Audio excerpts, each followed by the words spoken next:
আবারও মাঠে নিজের শক্ত অবস্থান জানান দিলেন সিলেট ৬ আসনের সংসদ সদস্য প্রার্থী মোহাম্মদ সেলিমউদ্দিন। বিপুল সংখ্যক ছাত্র, যুবক ও নেতাকর্মীদের নিয়ে অনুষ্ঠিত হলো এক ঐতিহাসিক সমাবেশ, যা গোলাপগঞ্জ ও বিয়ানীবাজারের রাজনীতিতে নতুন এক চমক হিসেবে দেখা দিয়েছে। সেলিমউদ্দিন প্রকাশ্যেই ঘোষণা দিয়েছেন, এবারের বিজয় হবে মুক্তিকামী জনতার। এবারের বিজয় ন্যায় ও ইনসাফ প্রতিষ্ঠার জন্য হবে। তরুণ ও প্রবীণ সবাই একসাথে ভোট দিয়ে বিজয় করবে, এমন আশাবাদ ব্যক্ত করেছেন তিনি। সিলেট ৬ আসনের এমন স্পষ্টবাদী নেতাকে পেয়ে স্থানীয়রা রীতিমতো প্রশংসা করছেন। নিজ দলের সমর্থক ছাড়াও সাধারণ ভোটারদের হৃদয় জয় করে নিয়েছেন মোহাম্মদ সেলিমউদ্দিন।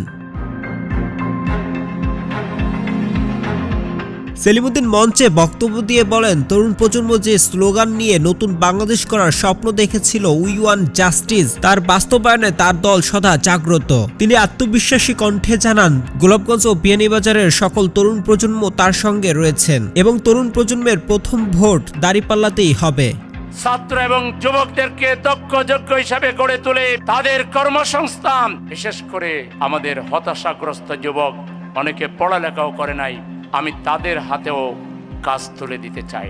সেলিমউদ্দিন মঞ্চে হুঙ্কার দিয়ে বলেন, এবারে কেউ ভোট কেন্দ্র দখলের চেষ্টা করলে তার দলের নেতাকর্মীরা যথাযথ জবাব দিতে প্রস্তুত। তিনি আশাবাদী, ভোট নিরপেক্ষ হলে সারা দেশে দাঁড়িপাল্লার বিজয় নিশ্চিত হবে।